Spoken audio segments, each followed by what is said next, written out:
Elia Williams n'était pas étranger au matin tôt. À seulement 12 ans, le jeune garçon appréciait la solitude tranquille de l'aube, quand le monde dormait encore, et qu'il pouvait échapper à la petite maison en désordre qu'il partageait avec sa mère, Tamara. Vivre à la périphérie de la ville, près d'une rivière sinueuse bordée de hautes roseaux et d'un saule pleureur de temps en temps, permettait à Elia de trouver la paix en pêchant. Armé d'une vieille canne à pêche et d'une boîte de verre, il se rendait à son endroit préféré près du pont. Ce matin-là n'était pas différent ou du moins, il le pensait.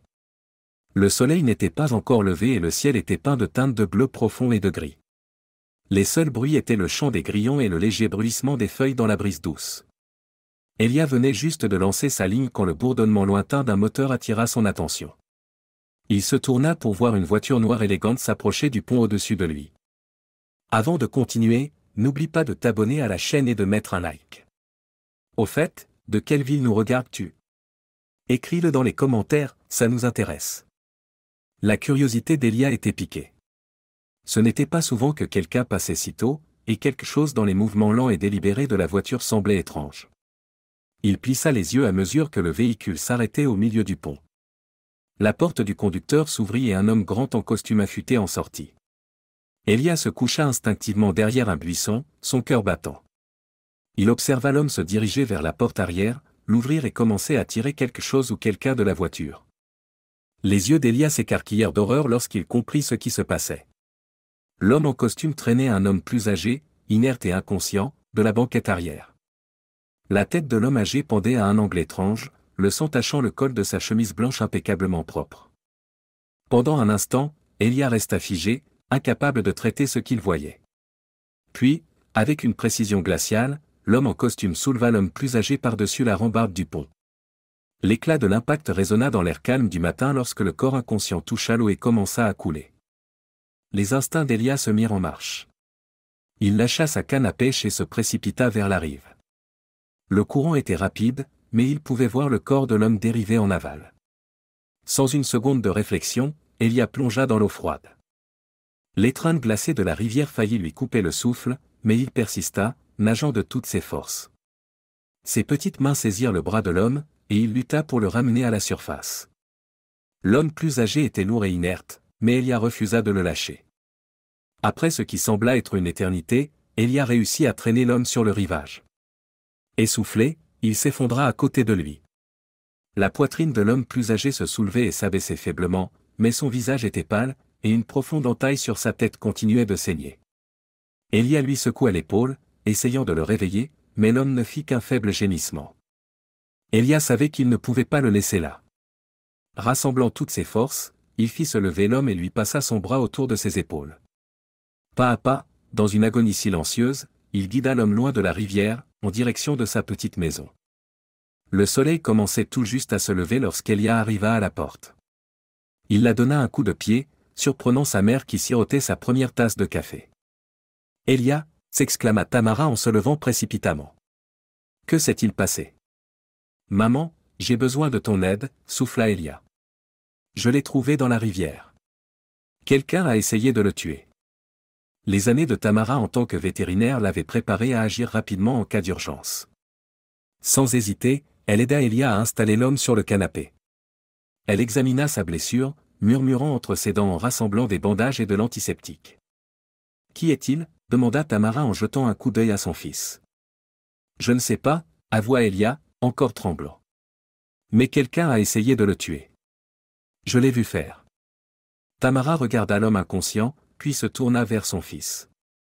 La peur et l'inquiétude traversèrent son visage, mais elle ne dit rien de plus. Pour l'instant, sauver sa vie était tout ce qui comptait. Tandis qu'Elia observait sa mère travailler, il ne pouvait pas se défaire de l'image de l'homme en costume sur le pont. Le souvenir brûlait dans son esprit, et une prise de conscience glaciale envahit son esprit, celui qui avait essayé de tuer cet homme n'avait pas fini. Tamara travaillait rapidement, nettoyant la blessure sur la tête de l'homme inconscient et arrêtant le saignement. Elia observait, encore secoué par ce qu'il avait vu, tandis que sa mère cousait la coupure de ses mains sûres. Une fois l'homme stabilisé, Tamara lui coucha une couverture dessus et se tourna vers son fils.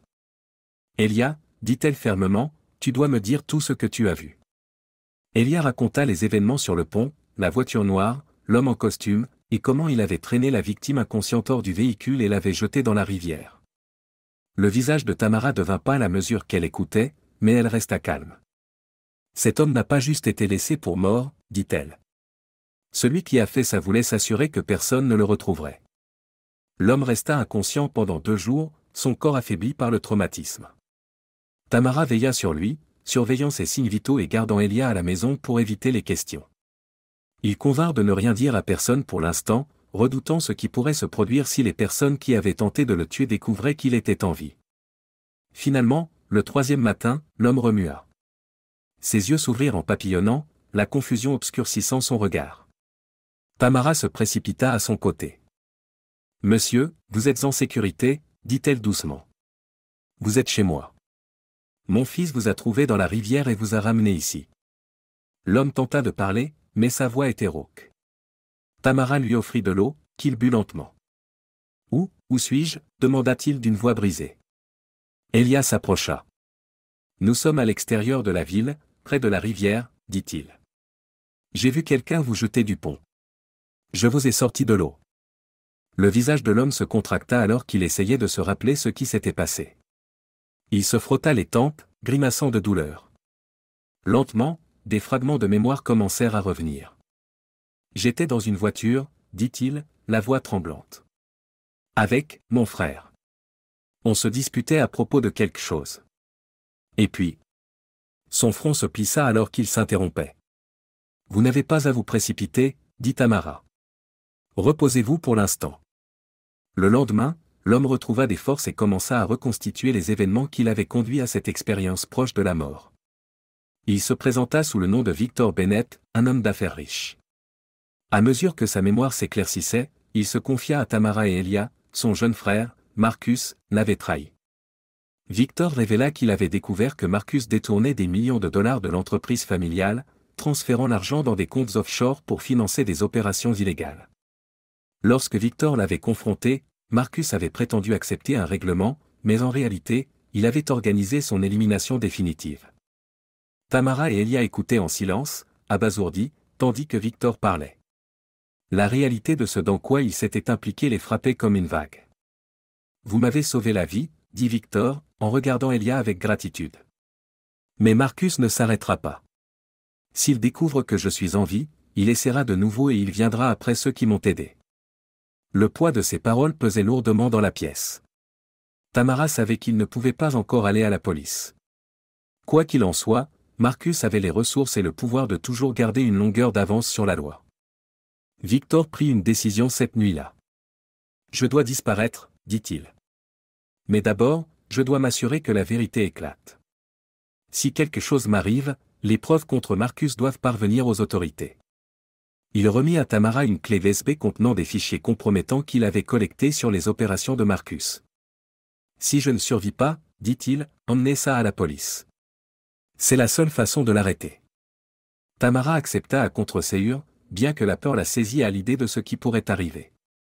Victor quitta la maison le lendemain matin, déterminé à se cacher tout en recueillant plus de preuves. Mais aucun d'eux ne savait que Marcus était déjà un pas en avant et plus proche qu'il ne l'imaginait. 2 jours après le départ de Victor, Tamara et Elia tentèrent de reprendre leur routine normale, mais la tension dans la maison était palpable. Tamara vérifiait sans cesse les fenêtres et fermait les portes à clé, tandis qu'Elia rejouait les événements du pont dans sa tête. Ils savaient tous deux que cacher Victor les avait mis en grave danger. Un après-midi, alors qu'Elia rentrait de l'école, il aperçut une voiture noire familière garée dans la rue. Son cœur se serra. C'était la même voiture du pont, la même voiture qui était venue chez eux avec Marcus quelques jours plus tôt. Les instincts d'Elia hurlaient au danger. Il se coucha derrière une rangée de buissons et observa. 2 hommes étaient assis dans la voiture, leur visage à peine visible à travers les fenêtres teintées. Ils ne bougeaient pas, mais leur présence était suffisamment menaçante. Rassemblant son courage, Elia s'éclipsa par un chemin arrière pour éviter d'être vu et se faufila par la porte latérale de la maison. À l'intérieur, la maison était étrangement silencieuse. « Mama » appela-t-il doucement. Pas de réponse. Elia avança prudemment, le cœur battant. Lorsqu'il atteignit le salon, il s'arrêta net. Tamara était attachée à une chaise, le visage pâle mais défiant, comme la dernière fois. En face d'elle se tenait Marcus, son regard froid et menaçant fixé sur elle. Derrière lui se trouvaient les deux hommes de la voiture. Eh bien, si ce n'est pas notre petit héros, dit Marcus en apercevant Elia. Tu m'as causé pas mal de problèmes, gamin. Avant qu'Elia ne puisse réagir, l'un des hommes le saisit brutalement et le jeta au sol. Marcus s'avança, se baissant pour rencontrer les yeux d'Elia. Tu te crois malin, à avoir sauvé mon frère comme ça, dit Marcus d'une voix venimeuse. Mais tu viens de rendre les choses bien pires pour toi. Maintenant, j'ai besoin de réponses, et je ne partirai pas sans. Tamara, malgré sa peur, cria, laissez-le tranquille. C'est juste un enfant. Marcus l'ignora et commença à interroger Elia. Où était Victor? Était-il revenu à la maison? Savent-ils où il se cachait? Elia resta silencieux, la mâchoire serrée de défi. Les minutes s'étiraient alors que la frustration de Marcus grandissait. Il ordonna à ses hommes d'intensifier la pression. Mais juste au moment où l'un d'eux s'approchait de Tamara, le son des sirènes remplit l'air. Les hommes se figèrent. Marcus tourna la tête vers la fenêtre, son visage se fermant. Quelques instants plus tard, la porte d'entrée vola en éclats, et une équipe de policiers fit irruption à l'intérieur. À terre, cria l'un d'eux. Marcus et ses hommes n'eurent à peine le temps de réagir avant d'être plaqués au sol et menottés. La pièce explosa en chaos alors que les policiers sécurisaient la scène. Alors que Marcus était traîné dehors menotté, Victor apparut dans l'embrasure de la porte. Il se précipita vers Tamara et Elia, coupant les liens de Tamara et serrant Elia dans ses bras. « Je suis désolé que vous ayez été entraîné dans tout ça, » dit Victor, la voix lourde de culpabilité. « Mais c'est fini maintenant. » Elia leva les yeux vers Victor, les yeux écarquillés. « Comment tu savais ?» Victor expliqua qu'il les avait surveillés de près, sachant que Marcus pourrait faire un autre coup. Lorsqu'il apprit que la voiture noire était revenue, il alerta immédiatement la police et tendit un piège. Pour la première fois depuis des jours, Tamara et Elia purent enfin respirer. Marcus était en détention, et le danger semblait écarté pour l'instant. Avec Marcus et ses hommes en détention, la tension dans la maison de Tamara et Elia se dissipa enfin. La police resta pendant des heures, recueillant des témoignages et garantissant la sécurité de la famille. À la tombée de la nuit, Victor resta avec eux, une présence silencieuse mais réconfortante. Le matin suivant, Victor s'approcha de Tamara avec une expression solennelle. Il les remercia, elle et Elia, pour leur courage et leur gentillesse, sachant pertinemment qu'ils avaient risqué leur vie pour le sauver. « Je vous dois tout, » dit Victor, la voix calme. « Vous ne m'avez pas seulement sauvé la vie, vous m'avez donné la chance de réparer les choses. » Victor tendit à Tamara une enveloppe pliée. À l'intérieur se trouvait un chèque d'un montant tellement élevé que ses mains tremblèrent. « Je ne peux pas accepter ça, » dit Tamara fermement, en repoussant l'enveloppe vers lui. « Tu peux, et tu le feras, » répondit Victor, son ton ne laissant place à aucune contestation. « Vous m'avez donné plus que je ne pourrai jamais rembourser. C'est le moins que je puisse faire pour m'assurer que toi et Elia ayez une vie meilleure. » Tamara hésita, mais finit par hocher la tête, les larmes aux yeux. Le poids de leurs épreuves semblait légèrement s'alléger. Mais Victor n'en avait pas fini. Une semaine plus tard, il revint avec une autre enveloppe, cette fois, elle contenait une lettre officielle d'admission pour Elia dans l'une des meilleures écoles du pays. Tous les frais étaient payés, avec une bourse complète arrangée personnellement par Victor. Lorsqu'Elia lut la lettre, son visage s'illumina d'excitation. « C'est réel ?» demanda-t-il. Victor sourit. « Tu as un avenir brillant devant toi. Ce n'est que le début. Tu as montré un courage et une compassion au-delà de ton âge, et tu mérites chaque opportunité de réussir. » Alors qu'Elia serrait Victor dans ses bras, Tamara le regardait avec reconnaissance. Cet homme, un inconnu il y a quelques semaines, était devenu une figure centrale de leur vie.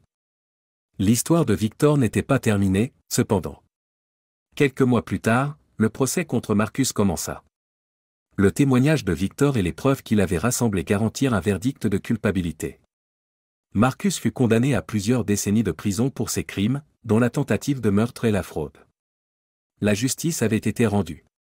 Pour Tamara et Elia, la vie reprit lentement son cours normal, bien que rien ne fût plus jamais pareil.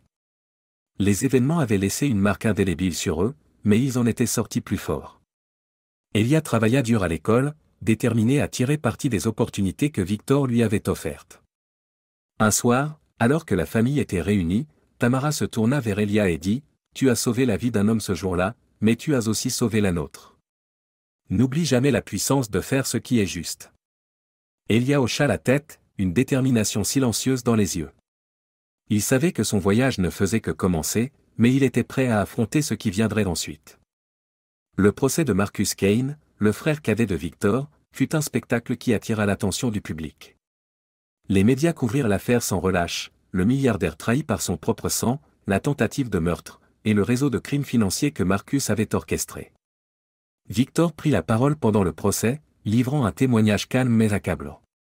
Il raconta les années de confiance qu'il avait accordées à Marcus, pour découvrir la trahison cachée derrière un masque de loyauté fraternelle. Les preuves recueillies dans les dossiers découverts par les enquêteurs de Victor, comptes offshore, transactions frauduleuses et liens avec des opérations illégales, furent présentées dans les moindres détails. L'équipe de défense de Marcus soutint que la tentative de meurtre avait été un acte désespéré, et non prémédité. Mais l'accusation démantela cette affirmation, soulignant la planification minutieuse de l'incident sur le pont et le fait que Marcus savait que Victor avait découvert ses crimes. À la fin, le jury mit peu de temps à délibérer. Marcus fut reconnu coupable de plusieurs chefs d'accusation, dont tentative de meurtre, fraude et détournement de fonds. Il fut condamné à 25 ans de prison sans possibilité de libération anticipée. Victor resta dans la salle d'audience, stoïque mais visiblement soulagé. La justice avait été rendue, non seulement pour lui, mais pour toutes les victimes que Marcus avait exploitées dans ses manigances. Pendant ce temps, Tamara et Elia suivirent le procès à distance. Bien qu'ils ne fussent pas directement impliqués, ils éprouvaient un profond sentiment de clôture en sachant que l'homme qui avait menacé leur vie était enfin derrière les barreaux. Après le procès, Victor rendit une dernière visite à leur maison modeste. Cette fois, il portait un message simple. « C'est fini, leur dit-il. Vous êtes en sécurité maintenant. Et grâce à vous, je suis vivant pour voir ce jour. » Elia sourit mais posa la question qui lui brûlait les lèvres. « Et maintenant, qu'est-ce qui se passe ?» La réponse de Victor fut résolue. « Maintenant, on recommence. Je vais reconstruire ma vie, et vous, vous allez construire l'avenir brillant que vous méritez.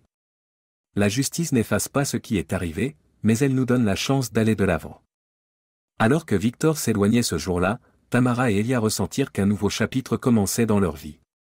L'orage était passé, et bien que les cicatrices demeuraient, ils savaient qu'ils avaient fait ce qui était juste. La justice avait été rendue, et ils avaient joué un rôle pour qu'elle le soit. Des mois après le procès, la vie commença à retrouver un rythme paisible pour Tamara et Elia. Leur petite maison, autrefois un lieu de moyens modestes et de lutte silencieuse, portait maintenant un sentiment d'espoir et de possibilité. Le cadeau financier que Victor leur avait laissé, une somme importante déposée sur leur compte, avait permis à Tamara de rembourser ses dettes et de se concentrer sur sa clinique vétérinaire, qui prospérait désormais.